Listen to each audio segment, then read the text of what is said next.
Hello and welcome back to Perspectives. In a packed show today, shocking news emerges from the US as a former Indian Army officer admits he was part of an Indian government conspiracy behind the murder of 35 Sikhs in the Chittisinghpura massacre 25 years ago. US Sikh lawyer and campaigner Chittisinghpura reveals all.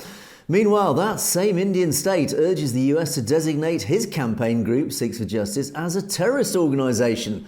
Will Donald Trump listen? And the Hindutva propaganda onslaught continues against yet another Sikh campaign group, Sikh Federation International, with another social media wave of misinformation. We have an exclusive statement from their principal advisor in response. And the US doesn't escape the eye of accountability either on today's show. As we report the alarming news, the nation's press slips to a lowly 55th in the Global Free Press Index. All this and more on today's show. But joining me as always for Perspectives is our very own correspondent in Canada, James Cousineau. Good morning, James. Good morning, Angus, and good morning to our viewers out there. I've seen that our comment section has been filling up, and it looks great. Thanks for taking the time to comment with us, and keep it up. We love hearing from you. Absolutely, we do. And James and I together will bring you our perspectives on the daily news affecting the Sikh community across the world. And we will indeed be taking a look at loads of great comments at the end of the show. So thank you for those. Right, James, let's get underway. What are you going to start us off with this morning? Well, we're going to kind of indulge in a way that we really need to make people aware that the U.S. is dropping in terms of their credibility and their rankings in the freedom of the press. But at the same time, it shows the importance that we have as Satellite TV, and then, of course, Angus and myself here, when it comes to bringing you stories that are relevant, important, and truthful reporting. So again, we see that the U.S. has dropped in the index quite substantially. And this is a 3-year decline. It's not something that's just since Trump took office, so you can't just pile it all onto his shoulders. This is an ongoing issue, and there are a lot of reasons for it. Now, the Global Index is gathered by Reporters Without Borders, and they are an international press organization that works to measure not only the safety and security of journalists, but also works worldwide to free journalists who may be captured and imprisoned under different regimes or different restrictions on the media, as well as the other countries that may be using the media representatives as pawns in their game to exchange for other political prisoners or whatever the case may be. So, of course, the organization has been around for quite some time, and they really are respected when they look at the countries and their rankings. Now, the U.S. has dropped to 55 out of 180 countries and territories.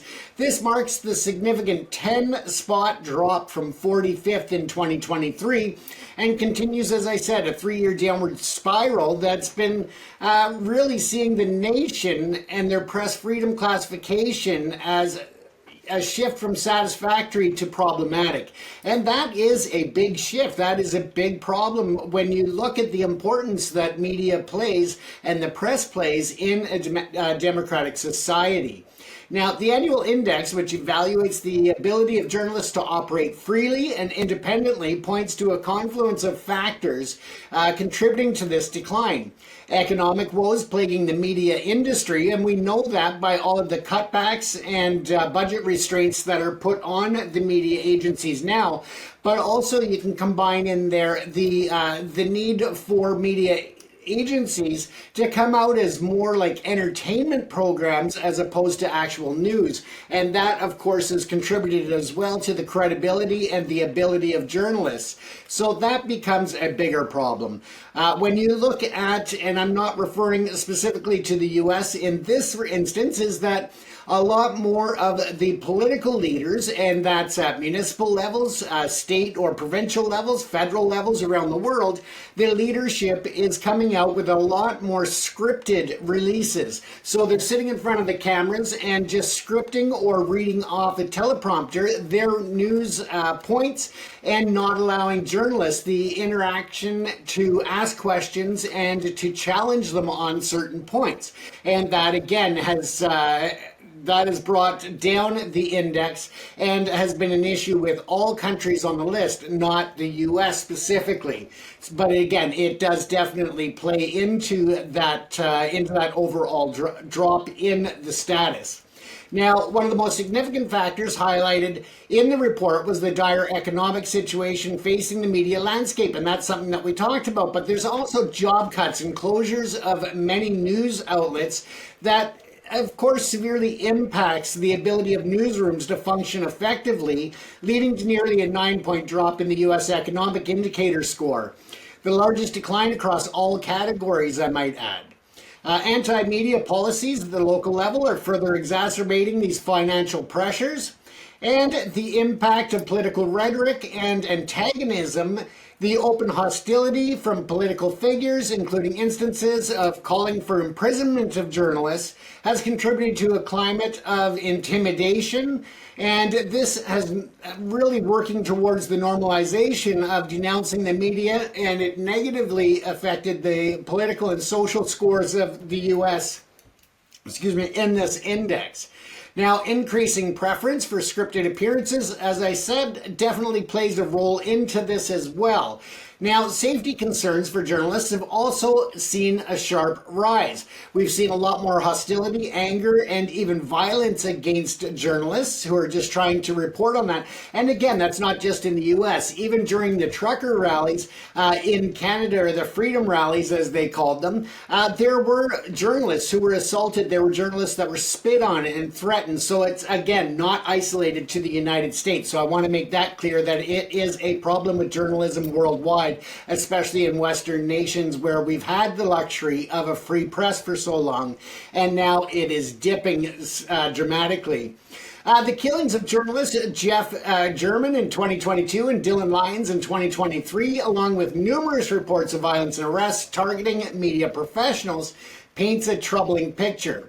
A record number of journalists arrested during Trump's administration, during the first administration, including and particularly during the 2020 Black Lives Matter protests, have also been noted as contributing factors in this particular report. Now, legislative hurdles have further compounded the issue, having a lack of federal law protecting journalist sources, and despite the proposed Press Act, leaves reporters vulnerable. The U.S. government's pursuit of Julian Assange under the Espionage Act has also raised fears about potential prosecution of journalists for publishing classified information in the public interest. Now, that one I have an issue with, in the fact that if there is a classified document, it's classified for a reason, and if the journalist is willfully and knowingly putting people at risk, whether that's U.S. operatives or members of the public or anywhere else, if they are putting them at risk of physical or other risks of danger to themselves or their families, I have an issue with that being used as well. So again, it shouldn't be published if it is going to put people in danger. That's where the ethics come in to journalism. And, the best way I can refer to that and reference it would be is when I was in Ukraine and I was covering the war there. Of course, I did not, document or release any sensitive information, locations of troops and, things like that. That would just be ridiculous. It would put people in harm's way. We as journalists are there to report the news, not to create it, not to be a part of it. We are there to be unbiased and to report the truth, and that is important. So again, we are not there to create news by putting people at risk. Now, sociocultural factors, including a decline in public trust, of course, that is a big thing you can see all over America and all over Canada as well as the UK. And that decline in public trust is fueled by political actors. Also, other public figures who lash out at the media, celebrities and so forth, when they are just doing their job. highly concentrated media ownership also, where they are, profits motivate the way things are covered, and it overshadows the public interest of true, honest journalism. And that, again, you can see through a lot of network news channels where there are programs that offer a lot of speculation as fact and, really try to glorify things that shouldn't be glorified in terms of the interest of trying to get ratings and to increase the revenue through advertising and sponsorship. So again, that is a big concern of the conglomerates controlling the media. Now, only about a third of the American public believe that the U.S. media are truly free, based on, or versus the majority who believe that there is an imperative and important role of the media when it comes to preserving democracy. So there are other points here that I won't go into in the interest of time, but most importantly, I just want to bring up this final point that compared to other nations in the Americas, the U.S. ranking of 55 lags behind countries like Canada at number 14, Jamaica at 24, and Costa Rica at 26th, all classified as having good or satisfactory press freedom conditions. And that's in a stark contrast, which highlights the specific challenges facing the American press and the American media, Angus. It is probably a lot similar to challenges that you're seeing on that side of the pond, Angus. Yeah, very similar here in the UK, actually. And I think there is a huge problem in the news industry, particularly here in Western democracies, is that there are systemic problems now. Things have changed. And ironically, it's the internet that really has changed the whole infrastructure of the news industry. Because anybody can set up a news outlet, well, we did. So news can come from so many different sources now. It's not like in the old days where you turn the television on, you had at best 3 channels to choose from, which meant that all the money, let's call it in simple terms, the economics were just poured into a very small number of news outlets, and they had then the money to invest in quality journalists to go out there, do the investigations and produce quality journalism. Now that anybody can produce a news channel, it's been so diluted, is that money that is there to pay for news is then spread across so many different channels, which means the overall quality has actually dropped. And of course now with the 24-hour news cycle, channels are always looking for, particularly on TV, cable and satellite TV news channels and the mainstream channels, they're always looking for content, which actually means that a lot of that content is quite often commercially driven. It moves away from actual genuine, should we say, investigative journalism into something that's a bit more commercially acceptable, a bit more clickbaity, James, as you really referred to, which means that the whole quality of news and investigative journalism is really dropping. And that we've seen that certainly here in the UK with most of our news outlets. Political interference is definitely increasing. There's absolutely no doubt about that. Where are the young getting their news from these days? They're not going onto the mainstream news channels because, firstly, they're looking at YouTube, they're looking at other channels, and secondly, because they don't trust. There is this deep distrust, which actually is not a bad thing inherently, to have at least a certain level of suspicion about the news that you are receiving. That in itself is a good thing. But yes, there is a problem because it does allow misinformation to easily move into this news arena, and misinformation, of course, as we know, is so dangerous. So that basically the economic model has changed. The economic model is becoming a real problem for many of these news outlets. How do they survive? With great difficulty, as it appears. We're seeing a lot of news outlets disappearing. That's part of the problem. What I would say, one good thing, and I think, James, this is maybe a silver lining to this. This, of course, looks back on the last year or so. Moving forward, the Trump administration, I know we differ to some degree on the Trump administration, but one thing I have seen with the Trump administration, Caroline Leavitt, I think her name is, she's the press secretary. She announced a few weeks ago, look, we recognise there is a problem with reporting, particularly from the US administration and reporting here in the US, in the over recent years, particularly with the Biden administration, the press has become a little bit partisan. It's become a little bit less free, let's say. So she has invited any press outlet to apply for press passes to attend these meetings, to actually have more direct access, to ask questions directly of the US administration via her press office. And so she's deliberately trying to open up that portal to the world's press and say, look, we recognise we've been too restrictive and we've been a little bit too controlling of the press. Let's open that up so anybody can actually submit questions now directly to the White House. So I think and I hope, James, that is a little bit more of a sign of the times that maybe the Trump administration is trying to turn this around. Let's hope so. Obviously, time will tell. One other interesting issue there, an interesting change, I would say, opposition of views on Julian Assange, James. I totally understand what you're saying. I think there is a nuance here. I actually support Assange's stand, and there was another one, another guy like him. His name escapes me at the moment. He was actually in the forces at the time. What they have done, and yes, I totally accept that they have put operatives' lives at danger. That is where a line must not be crossed. But there is also another element to Assange, is that he and his and this other guy. So this other guy actually became, I think he changed gender. I know exactly actually. who you're talking about, and I can't think of the name. Yeah, it'll come back to us. I'm sure one of our commenters will remind us of the name. Anyway, but that person, the name is on the tip of my tongue, it's really frustrating. Anyway, but that person highlighted where civilians had been targeted, whether deliberately or otherwise, but civilians had been targeted. I think it was in the Iraq War, but that was definitely holding a government to account. That was highlighting illegal activities. And I wonder, James, if that really does justify whistleblowers. Basically, it's whistleblowing. It's whistleblowing illegal activities of US forces, US operatives, and that is where certainly free press, the argument about free press definitely, in my opinion, comes in that whistleblowers must highlight where illegal activities go on. Now, of course, there's a grey area here. We talk often about the intelligence services. The intelligence services operate under well, technically under the same rules, but in practical reality, they have to operate in what we call a dirty underworld. And they do, let's say, bend the rules. Let's move that aside. But certainly, in terms of the military, etc., is that they must be held to the spotlight. They must be held accountable. And most of all, James, as you rightly say, governments must be held accountable through their press. And that is what we must always highlight.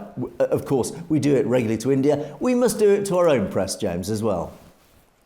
Absolutely. And for the record, I think it's important also to point out that, to my knowledge, Julian Assange did not actually release any documents that put people directly in harm's way. There were rumors of it from the U.S. government in their side of it to try and rationalize going after him.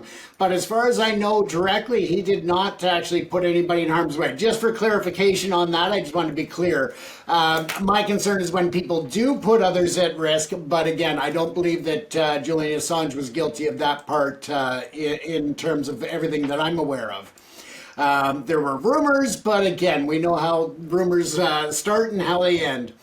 But with that said, we can talk about the restrictiveness of governments, of media, but how about governments themselves in terms of what they do in acting out towards individuals or groups in labeling or giving false labels as terrorist organizations? And this is something we see out of India from the BJP and, of course, from Narendra Modi all the time. They have very loose guidelines as to what constitutes terrorism as opposed to the rest of the world. And now Narendra Modi and his team are trying to pressure the U.S. to label the U.S. organization or the international organization Sikhs for Justice as that, as a threat to international security, and trying to get the U.S. to recognize them as a terrorist organization. And this goes on that it happened most recently, and this has been going on for a while, but most recently, the defense minister from India, Rajnath Singh, during a meeting with U.S. Director of National Intelligence, Tulsi Gabbard, was in New Delhi on Monday. And again, it came up that they want them labeled as a terrorist organization, and they want the Sikhs for Justice leader, Gurpatwant Singh Panun, labeled as a terrorist. And this again goes because he is trying to lead the Khalistan movement. He is trying to allow people to have a democratic voice. He is encouraging the referendum and leading it around the world. And it's not because he actually poses a threat to the people of India or any individuals. However, the India government is trying to make it appear as though he does. Now, Sikhs for Justice has been in the target, I would say, of the India government for quite some time. And they've already been banned in India in 2019 under the Unlawful Activities Prevention Act, which we've talked about many a times on the show. Now, they have designated Panoon as an individual terrorist in 2020, shortly after they went after the Sikhs for Justice organization, of course, and they claim that they have alleged links to terrorist groups, Pakistani's ISI. They also try to claim, or do claim, that the Sikhs for Justice has been involved in various activities of violence and targeting of politicians and others in India, and this is something that they cannot provide factual evidence publicly.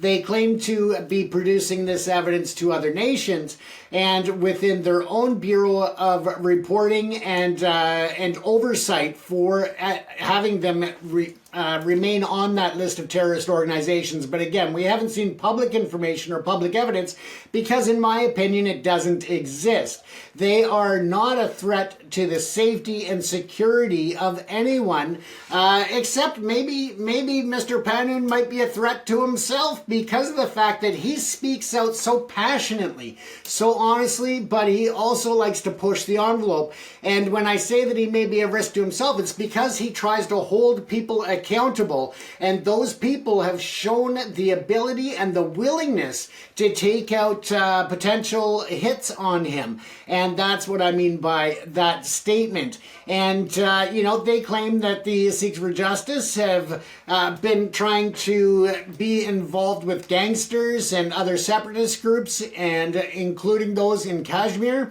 They are making allegations that they're trying to incite mutiny within the army, among other claims. And it's just ridiculous in terms of all of the claims. Now, let's quickly take a peek at the need or the restrictions that would be placed on the U.S. in terms of if they wanted to call them a foreign terrorist organization. The criteria that they would have to meet would be the foreign entity that engages in terrorist activity threatening U.S. national security. The decision rests with the U.S. Secretary of State, who consults with the Attorney General and the Secretary of Treasury. Now, as far as I know, and I could be wrong, but I believe that Sikhs for Justice is a U.S.-based organization and not a foreign organization, so that takes off the list there. But also, if you take a look, that they are not a threat to the safety, security, or any individuals within the United States of America, let alone anywhere else in the world. So they don't tick those boxes. They just do not align with what the U.S. considers to be a foreign terrorist organization. And I don't believe that the U.S. has any evidence that would change that decision in any way, shape, or form. It's again Narendra Modi trying to push his politics and his vendettas and trying to quell the dissent of the India people who want to look at the opportunity to be separate nations recognized as sovereign nations and to return the historically valuable land, and I mean by culture, history, and religious and so many other ways, of the Sikh Empire, to return it to the Sikhs as their own homeland and call it Khalistan, Angus. I don't think that it is a legitimate request. Well, it's a legitimate request, but I don't think it's a realistic request, Angus. Yeah, and actually, I'm quite pleased almost to hear this, because I think, yet again, this is all it's going to do is just undermining the credibility, once again, of the Indian government. Now, Sikhs for Justice they were present at Trump's inauguration ball. Several members, several of the founders, including Dr. Sandhu and, of course, Gurbajan Singh Panoon, they were there in attendance at Trump's inauguration ball. Do you think Donald Trump is then retrospectively going to call or designate this organisation as a terrorist organisation. You imagine the headlines in the US. Trump had terrorists at his inauguration ball. There's no way for a start, even just simply politically, he's ever going to accept that. It's just not going to happen. But clearly India are getting increasingly desperate. I mean, how often have we had to have this conversation? India is terrified. Gurpatwant Singh Pannoon is a threat. He really is a genuine threat. Not to any democratic nation. He's a threat to the Indian government. He's a threat to the BJP. He's a threat to the RSS. He is a danger. That is why they are so terrified of him. He is increasingly successful, increasingly powerful. He is growing in stature, growing in public profile. His referendum is just going great guns. I mean, the attendance so far has been massive. We've got LA coming up this weekend. It's very clear. He is a threat, and Sikhs for Justice are a massive threat to the Indian government and the BJP and their totalitarian control of India. That's why they're so terrified, and that is why they're trying so hard to do this. Of course, as I opened up to say, the good thing is, it just means that the US administration is going to start realising, if they haven't already, that the Indian government are just terrified of getting desperate, and they are losing credibility, that their designation of terrorism is just farcical, it's meaningless, it's illegitimate, and it means that any other genuine requests against genuine terrorists are just going to be treated as, well, you cried wolf before, how can we trust you again now? How can we ever believe a word that you say? Canada have been down this road already. They know exactly what India's game is. Trudeau's been up against that for years, and he's just dismissed it for what it is. Nonsense, these nonsense claims. But I think the US administration not far behind, James. Absolutely, and we'll have to watch and see how it plays out, but I don't think there's going to be much movement there. Once again, for our viewers, if you're interested in these articles, to read them in full, you can find them at satledgetv.com, and I'll throw it back to you to move on with your stories in the interest of time, Angus.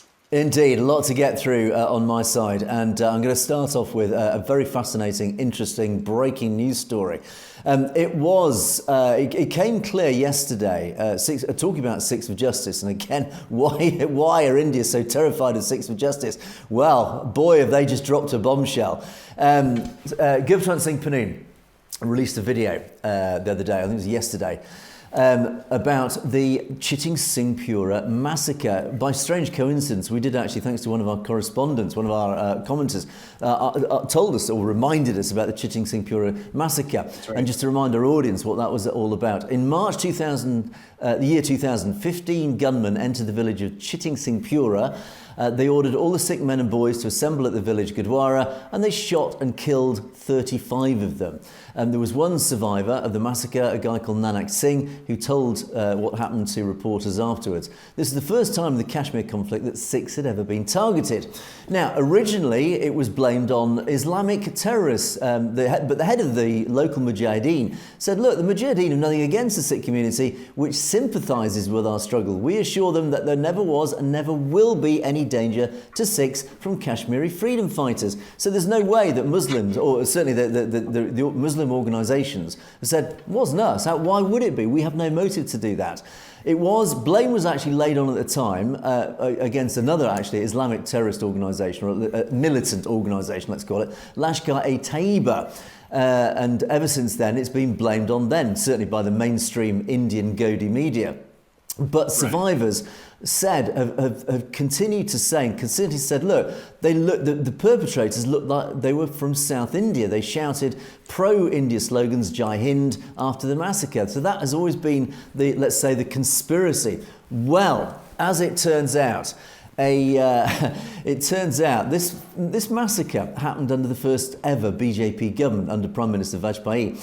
It also happened a day before US President... this is linked to another situation. I'll just give you a quick background to this as well. A day before US President Bill Clinton arrived in India for his visit, because it's all linked to this, strangely enough, 5 local men in the area were murdered and shown as Pakistani-based terrorists. Oh, sorry, they were murdered. They were killed by Indian law enforcement, by Indian police, and they were falsely labelled as Pakistani-based terrorists. But A few years later, the Criminal Bureau of Investigation admitted that they were actually innocent locals who were just picked up and killed to cover up an Indian covert operation against Sikhs in Kashmir.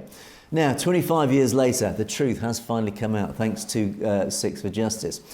An Indian Army captain, Captain Rathore, after years of being in hiding and being on the run, has finally reached the US, the safety of the US. He's met Gurpratap Singh Pannu in person in his office in New York, and he's actually on camera, but sort of anonymously, his face is hidden. I'll show you the video in a moment. He's admitted on camera the details of what actually happened. We don't know how genuine this is, and of course needs corroboration. It actually needs to go through the court of law to be corroborated legally. But on the face of it, this is Indian Captain Rathore from the Indian Army, who said that the BJP government were behind this massacre and that as a result of him whistleblowing, they are out to kill him. He is the sole survivor of the firing squad that he calls that carried out this murder of Sikhs. Now, let me play you this video. It's quite chilling. One moment. मैं captain Rathore, हाँ मैं वहाँ था। ये बात 20 मार्च 2000 की है, जब हमें छत्तीसिंहपुरा में सिखों को मारने के हुक्म मिले थे। मैं उन 2 फायरिंग स्क्वाड में से एक को लीड कर रहा था। ये भारतीय सेना का एक गुप्त अभियान था जो ब्रिगेडियर जेएस की कमान के नीचे चल रहा था। हमें सिखों को मारने के आदेश मिले थे। सिखों की हत्या इस तरह करनी थी कि ये लगे कि ये हत्या किसी पाकिस्तानी ट्रेंड कश्मीरी आतंकवादियों की तरफ से हमला किया गया। उस समय मैं मुजफ्फराबाद में तैनात था जब ब्रिगेडियर जीएस ने मुझे एक इमरजेंसी मिशन के लिए वापस बुलाया था। हमें कहा गया कि हम गांव छत्तीसिंहपुरा के लोगों को अच्छी तरह से समझें, वहां के लोगों का विश्वास जीतें और खुद को कश्मीरी मुजाहिदीन बताएं। हम गांव में जाने लगे, गांव के लोगों का भरोसा जीतने लगे। हमने अपनी 2 टीमें बना ली। फिर हमने एक नकली मुठभेड़ भी की, एक दूसरे पर गोलियां चलाई। फिर जब हम छत्तीसिंहपुरा में शरण लेने पहुंचे तो गांव के लोगों को इस बात का यकीन हो गया कि हम वाकई में मुजाहिदीन हैं। कई दफा हम गांव के लड़कों के साथ क्रिकेट खेलने जाते, उनके साथ समय व्यतीत करते और उनको इस बात का यकीन करवाया कि हम वाकई में कश्मीरी मुजाहिदीन हैं। अंतिम आदेश 13 मार्च को मिले, जिसमें हमें 20 मार्च को ऑपरेशन छत्तीसिंहपुरा को अंजाम देना था। इसमें साफ निर्देश थे कि गांव के सभी सिखों को मारना है। 20 मार्च की शाम को हमने गांव के सभी सिखों को एक दीवार के साथ खड़ा किया। ये बोला कि हमें इनकी शनाख्त करनी है और फिर पीछे से हमने गोलियां मारनी शुरू कर दी और इन सिखों को मार डाला। हमें ये बोला गया कोई भी सिख जिंदा नहीं बचना चाहिए। हमने एक बार फिर से गोलीबारी की और हमने ये निश्चित किया कि कोई भी सिख जिंदा ना बचे। जाने से ठीक पहले हमने जय हिंद के नारे लगाए। छत्तीसिंहपुरा के बाद मेरी टीम के सभी साथियों को एक एक कर भारतीय सरकार ने खत्म कर दिया ताकि सारे सबूत मिटाए जा सके। अमेरिका आने से पहले मैंने अपनी जान बचाने के लिए पहले यूरोप में शरण ली, लेकिन वहां भी भारतीय एजेंसियों ने मेरा पता लगा लिया था। Now, we can't corroborate this, but it is absolutely shocking news if true. Well, it's not a shock, it's no surprise. This is just part of an overall policy, it seems to be, of the Indian state to target the Sikh community for its own political ends. But these interesting, and the big question is, of course, Captain Rathore is in hiding. He can't appear on camera. His voice has been disguised because he literally is on the run from the Indian government, who clearly are trying to silence him, using the full force of to kill him. The big question, of course, then is why? Why would the Indian state do this? Well, The killings happened, as it happened, just before President Clinton's visit to India. And this was the first by an American president in over 2 decades. The timing was really important at that particular moment, because India, under its first BJP Hindutva government, had just actually become a nuclear power. Pakistan, likewise, it was also had become a nuclear power, and there was increasing tension between the two nations. Now, the BJP government was trying to align with the West and with the US particularly at the time, but what they particularly wanted to do was to show that Pakistan, its main enemy, was maintaining a close relationship with terrorism. In fact, it was actually sponsoring terrorism. But at the time, Pakistan, ironically, was actually trying to cozy up to the US, of course, since the 1980s. And I'll refer to many of our podcasts about the big geopolitics of the time. The Soviet Union that was aligning with India, Pakistan was aligning with the US. India wanted to change the dynamics there. It really wanted to try and break that relationship between Pakistan and the United States. So what it deliberately did, it needed to show that Pakistan was sponsoring terrorism, and this was one particular act just before Clinton's arrival to demonstrate, look, these Pakistanis are sponsoring these Islamic terrorists who are killing members of the Indian population, Sikhs. And of course, the whole thing was a conspiracy and concocted by presumably the Indian intelligence services. Captain Rathore himself was part of this elite counterinsurgency unit that was operating in Kashmir. And unsurprisingly, another name crops up here. The massacre of these 35 Sikhs was planned by none other than Narendra Modi's National Security Advisor, yes, Ajit Doval. That name crops up yet again. He was, of course, in J&K at that time, at the end of the 1990s and into the year 2000. So, James, again, we can't corroborate this, but this is what Gurpratap Singh Pannu has put up there in the public domain. He's interviewed this guy. This is absolutely devastating news for the Indian government. This basically does confirm, if true, that the Indian government has, not just in the 80s and 90s, but into the 2000s as well, has been extrajudicially murdering Sikhs in, well, this case in Kashmir, but that murder is still ongoing, James. This is a bombshell. Yeah, and we can hope that it is just the tip of the iceberg in terms of the information coming out. Hopefully there are others who have information or evidence that they've sat on for all of these decades to protect themselves for personal security, for their safety of their families. But hopefully now that one person has spoken, as they say, it's like dominoes. A lot of times one person speaks out and the dominoes start falling, that the information starts being released, and people can actually be held accountable for a change. That would be nice, but we won't hold our breath, because we know that the Indian government is so prevalently involved in these organized disappearances and these extrajudicial killings. And as they referred to it, the systemic disappearances. We know what that means. And therefore, when these people are disappeared, of course, so does all of the evidence that they may have been sitting on, Angus. Yes, absolutely, James. And this term terrorist has been bandied around so much amongst many of our stories, and particularly by the Indian government, blaming people like, the irony here is the Indian government are calling Gurpratap Singh Pannu a terrorist. Well, there's only one party here acting as an unaccountable terrorist organisation, and that is the BJP government. It is just unbelievable. Well, it's not. It's totally believable, because we report on it on a daily basis, and the evidence has been there since at least the 1980s, and of course before then.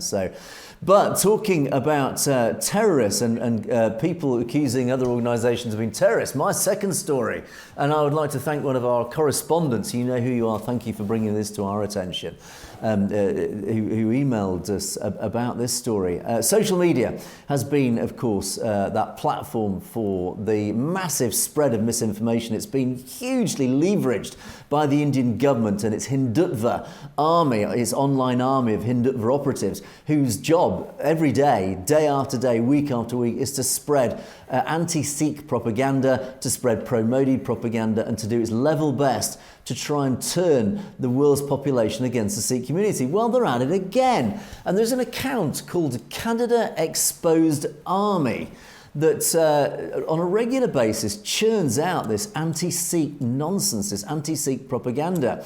Now, I've often talked about the Sikh Federation International and the Sikh Federation UK. Sikh Federation UK is an organisation which has done absolutely sterling work for the community for several years. It has been at the forefront of pushing Sikh issues in front of the UK government, and it's been very successful in that operation.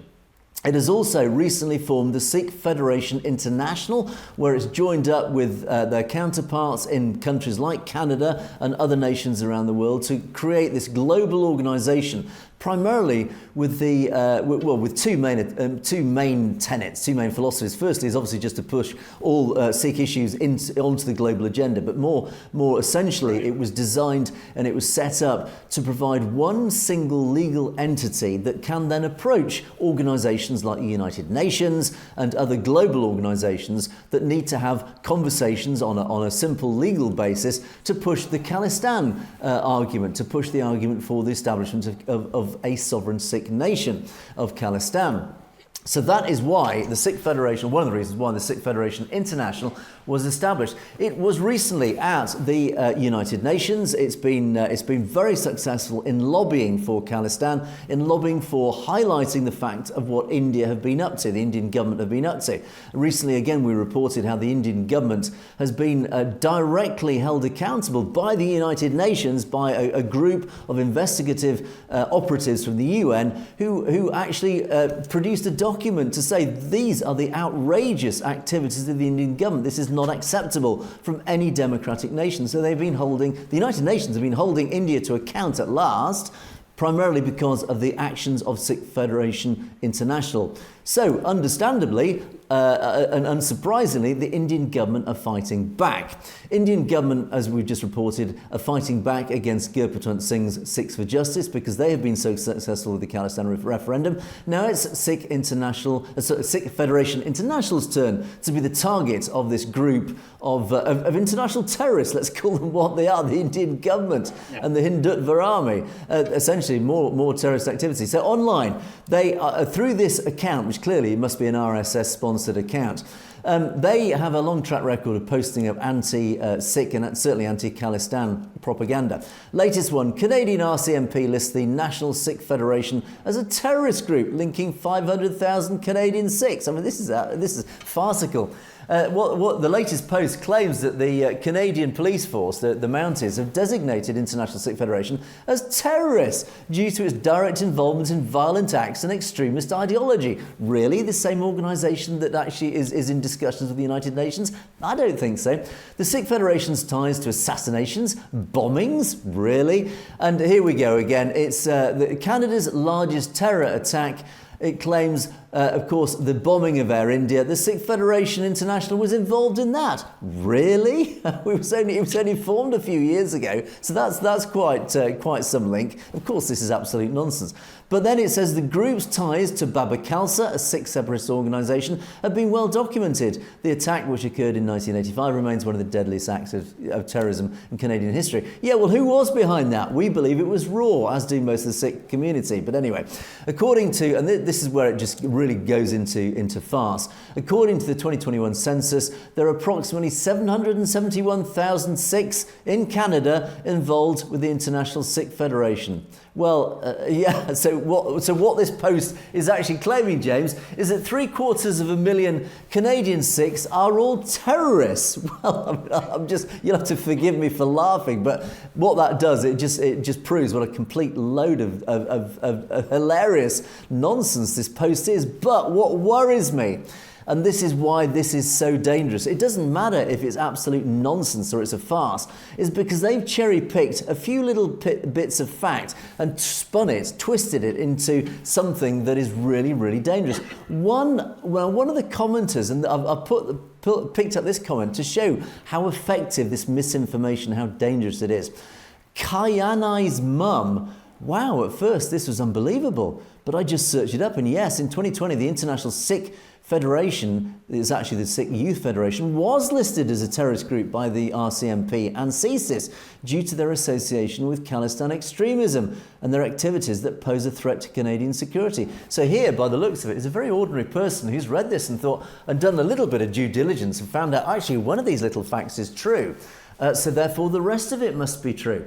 This is dangerous. This proves how dangerous misinformation and propaganda can just completely turn the attention and persuade ordinary people into believing complete and utter untruths. And this account, as I said, has just shown a long list of misinformation posts.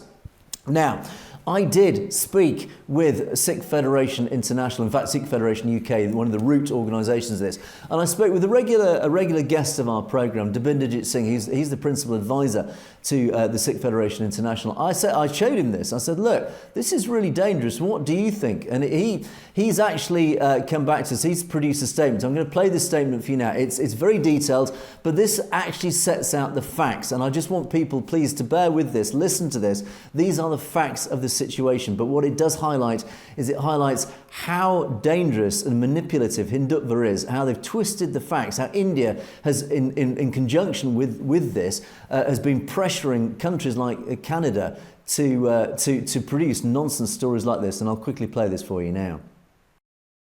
Angus, hi there. I thought I'd just give you a quick recording.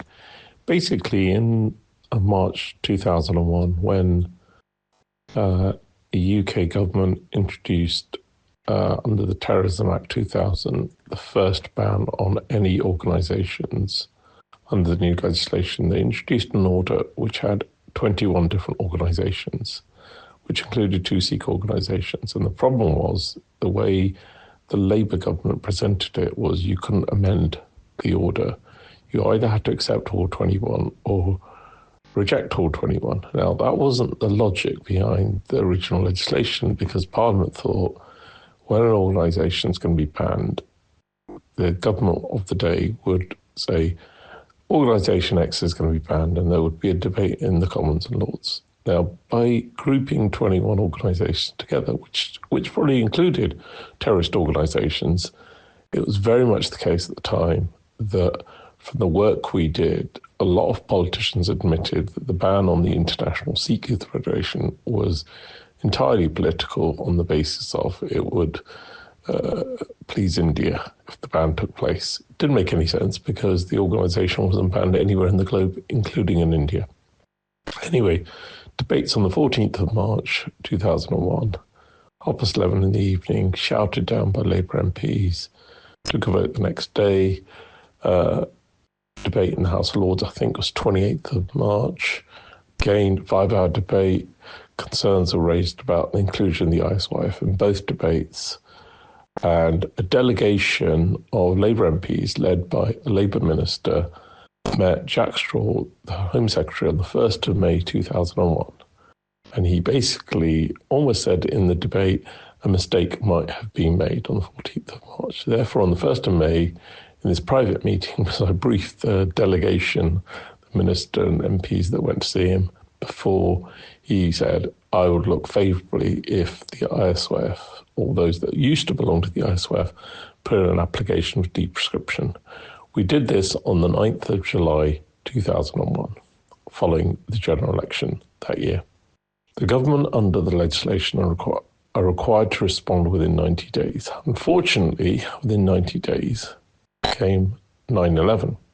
David Blunkett became the Home Secretary, and on the 4th of October 2001, he sent a 3-page letter basically saying that the government weren't prepared to lift the ban on the ISYF.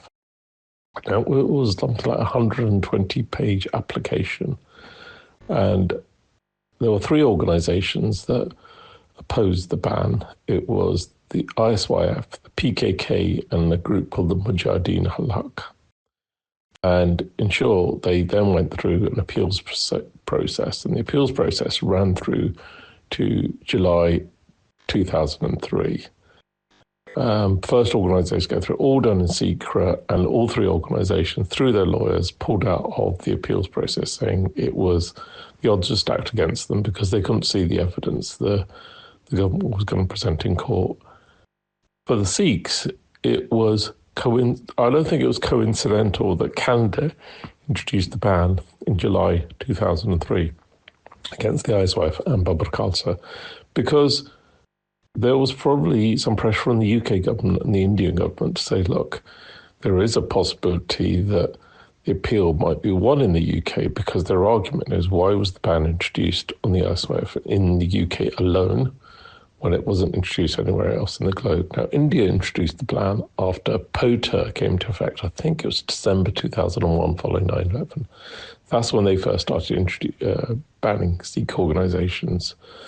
So I thought I'd just give you a sort of a quick rundown, because there was important context that basically the original ban on the Icewave in the UK in 2001 didn't make any sense, because the armed struggle had ended probably a decade earlier. And why was the ban only in the UK? It was basically to silence Sikhs in the diaspora that were active. Obviously, we legally challenged, and then in September 2003, worst kept secret, we set up the Sikh Federation UK. And in fact, it was the Sikh Federation UK, that three of us that legally opposed the ban, started our process back in February 2015. And in short, we successfully had the ban removed, because I think there was a general acceptance in the political world that the ban was political to appease India, but it took us all that time. But in the meantime, we've protected the name of the ISOF so no one can use it. But we have obviously developed a brand under Sikh Federation UK. Now, Sikh Federation Canada is effectively a sister organisation of Sikh Federation UK, and we've also set up Sikh Federation International in October 2024. And I think this is just attempts to muddy the waters, but they won't be successful because we're too politically active. So there you go. That is Dabinderjit Singh just highlighting, and again, it is very detailed, but let me summarise basically what he said. The Indian government have pressured the UK government particularly, but also the Canadian government for many years, applied enormous amounts of pressure, and as a result, the governments did almost mistakenly, as they themselves admitted, have mistakenly designated ISYF and Babar Khalsa as terrorist organisations. But the militancy stopped more than a decade before. They were nothing to do with terrorism or militant activity. They were just political organisations. And even the UK government admits they got it wrong, as it turns out, through all this political chicanery. And even the European Union, as I'm showing up now, even the European Union removed their designation as terrorist organisations. They admit, no, they are not terrorist organisations. So the factual basis of this post is nonsense. It is not factually based. So, James, once again, this proves the absolute danger and not just mischief, this is genuinely dangerous misinformation being spread on social media by the Indian government and the RSS accounts on Instagram. These things really we need to keep highlighting. Thank you to our correspondent who brought this to our attention. But we must keep highlighting this, James, in the public domain. These are just such dangerous posts spreading misinformation. Yeah, and this Canada Exposed is just some fringe element that's, placed by the RSS or somebody else and has absolutely no credibility in the Canadian media world. However, when it comes to the media world versus the public perception, and you're right, Angus, that's where the danger lies, because people don't know better. They are seeing it online, thinking it's the gospel truth. They see a name like Canada Exposed, or they call themselves a news agency, and people believe it. And that, again, I think is contributing to these dropping numbers in terms of the international press safety ratings, because people are getting so much false information and they're seeing so many people out there holding themselves up to be credible journalists, and they're not. And that, again, is a big part of the erosion of the trust in media now. Yeah, the policy of the Indian government is very, very clear and very transparent here. They are trying to silence the Sikh community. They realise that the Sikh community, as it always has been standing up against their activities. It's always standing up for injustice, and their voice is being heard. Their voice is being heard across Western democracies now. With organisations like Sikh Federation International, they are having a really significant impact on the whole Khalistan issue. The Sikhs for Justice referendum is really gathering a pace now. The support for Khalistan is growing massively, both across the diaspora, but also domestically within the Punjab. We know this for a fact. So the Khalistan movement is really, really growing in power. The Indian government are getting increasingly desperate. They are terrified that this is genuinely really gathering momentum now. They realise that the potential breakup of India is on the cards. They realise that they are fighting a losing battle here, and they're getting increasingly desperate. So we're seeing these attacks on the Sikh community, and particularly trying to undermine these credible, these genuine organisations, these genuinely political lobbying organisations like Sikh Federation International. They are terrified that they are succeeding, that they are actually being listened to and actually getting an audience with the United Nations, and are being taken seriously and being taken as equals on the political stage. And that is what they're desperately trying to fight against. They're trying to undermine from every angle the Sikh voice. So well done to Sikh Federation International. Well done to Sikhs for Justice. Well done to all the campaigners. You are winning this battle, and evidence like this is proving that you are winning this battle. The Khalistan movement is succeeding, and the Indian government is becoming increasingly desperate in their tactics to try and fight against what is for them is a losing battle. So on that note, James, let's move on to our comments column. Loads of comments to get through. Right, we'll start off with Deep Singh. Talking about RSS agents. Indian Hindutva RSS agents are deeply rooted into Western politics. Absolutely they are. They're influencing political decisions. But also we have Tulsi Gabbard, who is linked to the RSS. Trump administration failed to filter out the Indian RSS supporters. Yeah, well, that is true. We've talked about Tulsi Gabbard a lot, although technically she's not of Indian heritage. She is a practicing Hindu. She's from Hawaii, actually, originally. But yeah, Trump allowed Tulsi Gabbard and the head of the NSA in as another potential RSS-linked operative. I don't know, James. It is worrying that the RSS do have their claws in the US administration. Yeah, but we won't go down that rabbit hole, because if I started to talk about the Trump administration and the U.S. administration, my head might explode on camera. Indeed. And James, I have to say, Chelsea Manning, that is the name that we were looking for from earlier. Chelsea Manning. Chelsea Manning is the name we were looking for earlier. That's Indeed, right. Chelsea Manning. He or she was or she now is the whistleblower over the US government. Right, kids account. Absolutely right. Free Khalistan, free Manipur. We're talking about the breakup of India. Well, there are two regions that clearly are going to break away, and of course we talk often about that, and of course the other regions that will form this balkanisation of India. Now then, but Danny reappears once again in our comments by saying the Sikhs are fighting against the caste system. You're questioning that. Are you sure? Okay. Yes, Danny, of course Sikhs have been fighting against the caste system. You need to do your research about the origins of the Sikh religion. The reason that the first guru became the first guru and established the Sikh religion was because he stood up, he recognised the caste system for what it was, and he broke away from, he had Hindu parents, practicing Hindu parents, and he realised, no, I don't agree with this. This whole caste system that is so embedded in Hinduism is evil. It is not right. It goes against what I as a human being believe. I believe in equality of all human beings, which is fundamentally what the caste system is not. So Sikhi, the actual foundational principles of Sikhi is to stand up against the caste system. So yes, Danny, we are absolutely sure. Are we not, James? We are totally against the caste system. We are certainly sure, absolutely. But again, Danny, thanks for your comments. We always love them. But yeah, absolutely. It's been confirmed. It's not a secret, and it has been so for generations. Yeah, thanks, Danny. But yes, on that one, we definitely fundamentally disagree. Icon car, and we all talk about fake Sikhs on a regular basis. And there was an accusation thrown up in one of our comments saying, "Oh, Khalistanis are not real Sikhs." I think it might have even been Danny. I don't know. Forgive me, Danny, if I got that wrong. But certainly one of our critics said, these Khalistanis are not real Sikhs indeed. Well, Icon car makes it very clear. Of course, Khalistanis are real Sikhs. That's basically, I would say, Khalistanis are probably the most genuine Sikhs of all. Again, that might be controversial, but certainly Khalistanis are indeed real Sikhs. There's no ambiguity there. all Khalistanis are Sikh, but not all Sikhs are Khalistanis. So there you go. Exactly right, James. That sums it up perfectly. Waraj Singh says, at the same, we must see these countries don't like Sikh migrations in their own countries, now becoming very difficult to settle.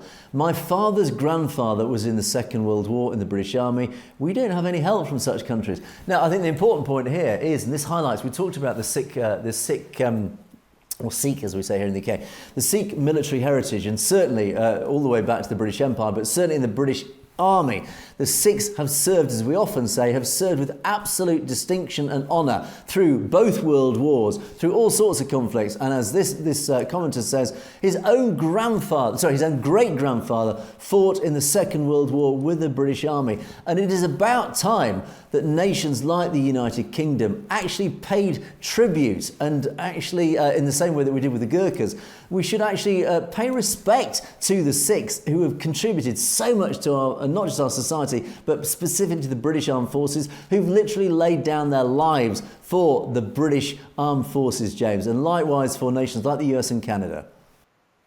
Yeah, absolutely. And you can go to previous stories that we've talked about, the Canadian military honoring the Sikh regiment and the Sikh history within the military of Canada. So again, it's they definitely need to do more to recognize the importance that they played. Yeah, and I think the theme of this comment is primarily we should be more grateful for what the Sikh community have contributed to all our societies. Well, we certainly on this channel are. We definitely highlight on a regular basis the massive, disproportionately positive contribution the Sikh community have made to countries like the United Kingdom. And it absolutely appalls me, certainly here in the UK, that we have not recognised that contribution here in the UK. It's definitely, in fact, quite the opposite, is that the British state, for some bizarre reason, seems to want to continue this oppression of our Sikh community here in the UK, primarily under pressure from India. And that, to me, is an unforgivable act by the British government, particularly in the context of, for example, their contribution in the armed forces, as well as just in charitable things, amongst many other contributions to British society. Anyway, James, let's move on. Barry Jandu, or Barry J&U, says the Sikh regiments became part of the Indian Army after the Second World War, and likewise, D says the same. The Sikh regiments of the British Army were transferred to India. It's now the Sikh regiment of the Indian Army. Well, yes, I did say at the time, when again this campaign, that we should have a British Sikh regiment once again, like we used to. And I did say I don't know what happened. I need to research that. Well, thank you to our commenters for highlighting this, James. Apparently, our Sikh regiments that served with so much distinction were actually transferred to the Indian Army after the Second World War. I would say that is a massive loss. That was the British nation's loss, India's gain. Absolutely, and that goes as far as, between the world wars and partition and such, and the fact that they tried to do some level of separation when it came to the military when they offered that partition as well. So there were concessions made by both sides, and that, I think, might have been one of them, Angus. Indeed, yeah, it was a very different world in 1945, and as we saw, things have diverged quite considerably since then. So, but certainly we will stand up, and if anybody wants to launch an official campaign to re-establish a Sikh regiment, a Sikh regiment here in the British Army, by heck, we will be behind that absolutely all the way. And Human wraps up this topic by saying Sikhs have fought world wars alongside the West. Absolutely they have. They are the strength of every country. Indeed they are. They're an absolute pillar of strength for any country that has the honour of having Sikh soldiers in their armies. Having their homeland, though, is what's really important, and a right to self-determination, to live free, to practice their faith and live peacefully. Absolutely human. I think this really is what it's all about. And in fact, one of our other commenters said we need not just Sikhs in the British Army, we need a Khalistan army. There should be a Sikh regiment that will form the Khalistan army. James. Absolutely, and let's not forget that a lot of times people overlook the importance of the Sikh Empire before the British took over and colonized it. So again, it's not like they are asking for something that wasn't theirs to start with. Yeah, absolutely, and as I keep saying, I have no doubt that the Khalistan army will be one of the leading armies on the planet. Right, next set, Hardal Singh kicks off. Thanks, James and Angus, nice to see you on the programme. Welcome. Thanks to the UK government. Now, there's a few comments here thanking the UK government. Babir Kaur says, very interesting programme. Thanks to the wonderful work you guys do. Well, thank you for your wonderful comments. Good to hear the government's protecting the Sikh citizens of the UK. A big thank you. And this is where really these comments are tempered by Ati Utam, who says, and I agree with this one, actually probably more with this one, British agencies provide information to Indian agencies who will catch them. Jaggi Johal is an example of British agency involvement. What a joke law. Yeah, so this all comes back to this new this new act that was brought in at the end of 2023 that is going to be used hopefully against Indian transnational oppression. Now, when we thank the British government for this, as our first two commenters here said, is this third comment actually, which actually brings it back into reality. Hang on a second, the UK government, and certainly the Conservative government, weren't acting on behalf of the British Sikh community. They certainly did nothing about Jaggi Johal. And what are they doing now about Jaggi Johal? Well, that's a good question. It's all very well bringing in these laws. If these laws exist, they actually need to be used. Is the British government going to use it? I don't know. Because so far, track record of the British government is far from positive. It's actually, we know the British government, or certainly the intelligence agencies, MI5 and 6, colluded with their counterparts in India about Jaggi Johal. They passed evidence about Jagtar Singh Johal to their counterparts in India, which is one of the reasons that India then arrested him and detained him arbitrarily ever since. So one has to question the motives of the British government. So whilst, yes, we do thank the British government, as per these comments, James, I think we remain healthily sceptical about their support of the British Sikh community. I wait to be corrected on that one by the British government. But all eyes are on you, British government, James. I think we're watching them and holding them to account.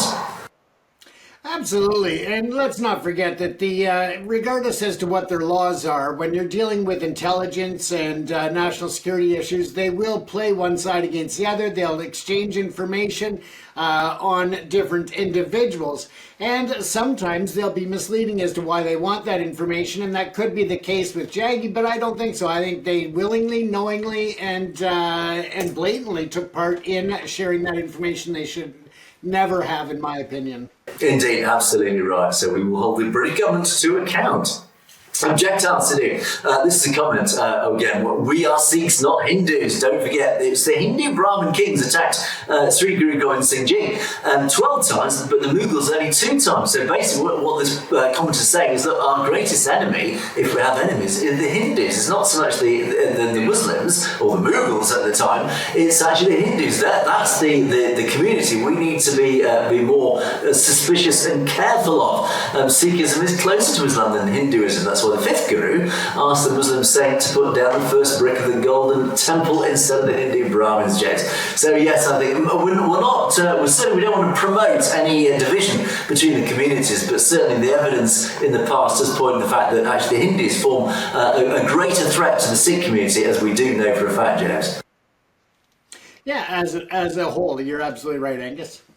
Harish Gill says, anyone heard of what's happening with Amritpal Singh? Good question. Actually, I don't know, and that's reminded me. Thank you for your comment, because I will contact his wife, Kirandeep, and find out what. It has gone very quiet since his establishment of Shiromani Akali Dal Waris Punjab Day, his new political party, but it has gone very quiet about that. I will thank you for the reminder. I will chase up with his wife and find out what is going on there. It has gone quiet.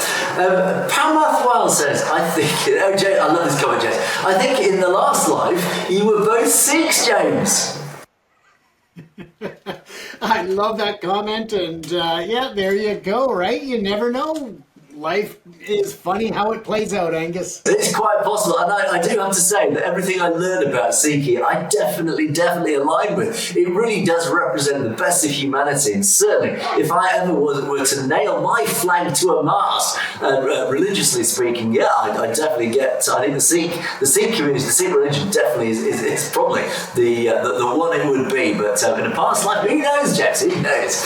And TC says, thank you, Angus and James. Great show as always. Well, thank you you for your comments. Looking forward to Vaisakhi, of course, 14th of April. We will be reporting on Vaisakhi, the establishment of the Khalistan after the 10th Guru. And yeah, we will hopefully have reports from all around the world about the celebration of Vaisakhi.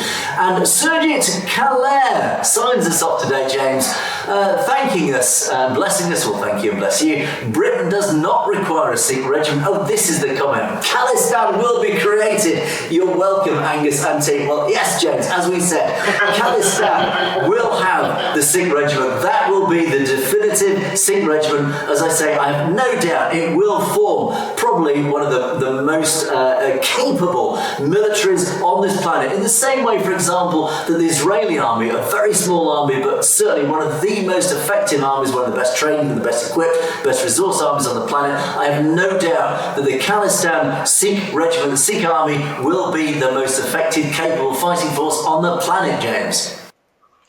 Wouldn't it be nice if we didn't need the fighting forces, though, Angus?